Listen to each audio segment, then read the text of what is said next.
Hello everyone, my name is Taylor Baggerly and I am the Program and Assessment Specialist here at the Department of Education.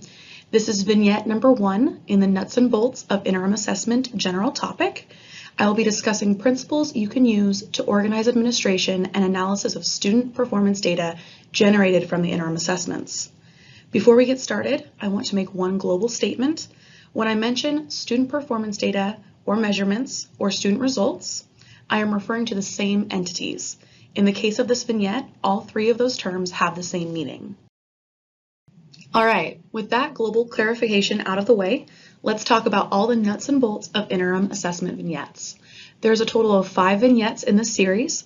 They are all available in the SDE Assessment and Accountability ISAT Comprehensive Assessment System webpage. Okay, let's start our discussion of the organizing principles. The first organizing principle is, when is an interim assessment given? This principle is defined by the concept of lead and lag measures. To clarify, lag measures tell you if you have achieved the goal set for yourself. In other words, a lag measure is the final score in a college basketball game or the length to which you cut the 2x4.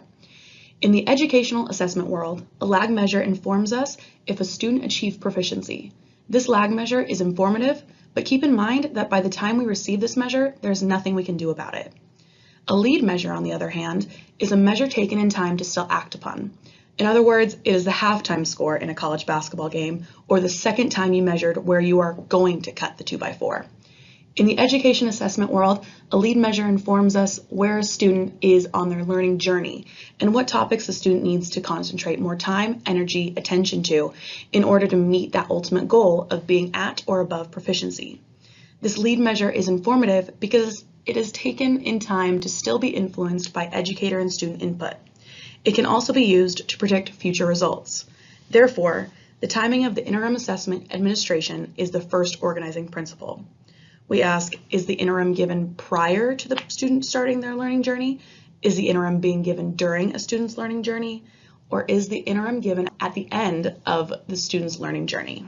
The second organizing principle is, why is this interim assessment being given? Or what is the purpose of this interim assessment? This principle can be illustrated by the Comprehensive Assessment System model. You see, the list of interim assessments that we will go over in another vignette are not simply a checklist of interims to give during the year. In other words, printing out a list of the interims and checking them off one by one as they are administered does not guarantee at or above proficiency performance on the end of year summative. Quite the contrary. In fact, to better utilize the suite of available interims, it is better to assign an explicit purpose to an interim before it is administered. That brings us back to the CAS model. The Comprehensive Assessment System model illustrates a few different classifications for assessments and what the question they can help us answer. For example, a screener assessment can help us answer, where are we, educators and students, at in our learning journey? A diagnostic assessment can help educators and students determine what we need to work on most. A progress monitoring assessment can help educators and students determine if we are making improvement during our learning journey. And a benchmark assessment can tell us if the student has learned what was taught. So, keeping in mind the suite of interim assessments that are available, they can be used for a variety of purposes, as illustrated in this model. Also keep in mind the very important formative assessment process. That ongoing process is used to provide students and educators real-time feedback on a student's learning. Now, merging together the two principles we have discussed thus far, when and why, we can see that depending on when an assessment is administered, it can produce either lag or lead measures that answer our purposes in different ways.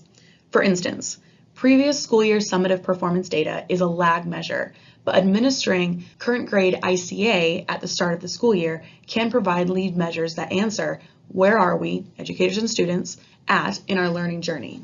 The next organizing principle is who, or what students are included in the performance data you are analyzing. Further, realizing that aggregations or groupings of student populations are used by different individuals. That principle is illustrated by this model. As you can see, the performance data for all the students in the state of Idaho would be useful for state and federal policymakers. Drilling down a level, district coordinators and coaches would find that district or LEA data informative.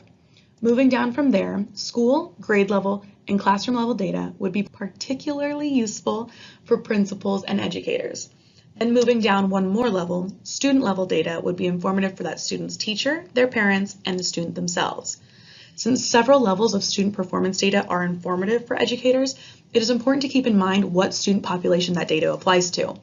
For example, more precise student performance data can be derived as an educator drills down to the small aggregations of student populations. The last organizing principle is what, or what level within the hierarchy of standards are you analyzing student data at? As you can see, the model illustrates the hierarchies of levels in the mathematics standards. Starting at the top, the broadest level is the subject. In this example, the subject is mathematics. Drilling down from there, the level becomes more and more fine-grained, offering up a more detailed and precise description of student knowledge, skills, and ability. The two levels that we will focus on most often when analyzing student data are the claim and target level. In this example, the claim is Claim 1, Concepts and Procedures, or how well students execute mathematical concepts and procedural steps when solving math problems. From there, more specifically, we drill down to Target F, or how well a student is able to apply and extend his understanding of multiplication and division to multiply and divide fractions. A little bit more about claims and targets before we end this vignette. Claims are broad, evidence-based statements that clarify different categories of student knowledge, skills, and abilities. In math, there are 4 claims. Typically, claims 2 and 4 are grouped together because the execution of problem solving and modeling is deeply intertwined with data analysis. In ELA and literacy, there are also 4 claims. So again, think of the claims as broad categories for student knowledge, skills, and abilities. Instead of asking and answering, how well does my student understand grade 5 math? Claims allow educators to drill down and determine how well can my grade 5 student communicate their reasoning when solving a math problem. Drilling down further in the hierarchy, targets are more narrow definitions of skills. The same idea for how claims categorize aspects of student KSA can be applied to targets. The only difference is that targets offer up a more fine-grained detail on student KSA. For instance, within grade 5 math, Claim 1 are several targets. Those targets list out more precise clarifications of student KSA. Ultimately, understanding the hierarchy of levels of the standards will allow educators to understand what aspects of student KSA are aligned to which items on an assessment. Student performance on those items can then quickly clarify what educators need to spend more time, energy, and effort on during their instructional and formative assessment processes. For example, performance data is indicating that students are struggling with items aligned to Claim 1. Drilling down the hierarchy, the students are underperforming on items in Target F. Drilling down even further, the data is revealing students are misunderstanding how to solve items aligned to Standard 5 NF-B3, or students incorrectly answered items aligned to that. This precise student performance data lets an educator know what concepts to readdress, if different instructional practices are needed, or if a variety of formative assessment processes should be employed in order to more precisely correct student understanding. Now, I know what you're thinking. You're thinking there are a lot of standards. I need a resource that will help me learn all the levels within those standards, or at least a resource I can use to look them up. To answer that, I say you are in luck because the Smarter Content Explorer exists. This new resource offers a user-friendly platform for you to explore and gain a deeper understanding of the standards. The Smarter Content Explorer also provides information that test developers use to write items aligned to those standards. It's not teaching to the test, but it is a glimpse behind the curtain to understand how test developers use the standards to create test items. So, in conclusion, there are typically 4 organizing principles: when, why, who, and what.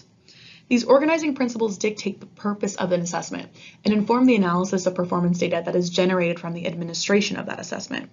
Ultimately, educators will want to become familiar with the levels of hierarchy within the standards in order to more precisely identify the students' KSAs that need more attention through varying instructional practices and formative assessment processes. Thanks so much for sticking around until the end of this vignette. If you have any questions, here is our contact info. Please do not hesitate to reach out. Thanks again.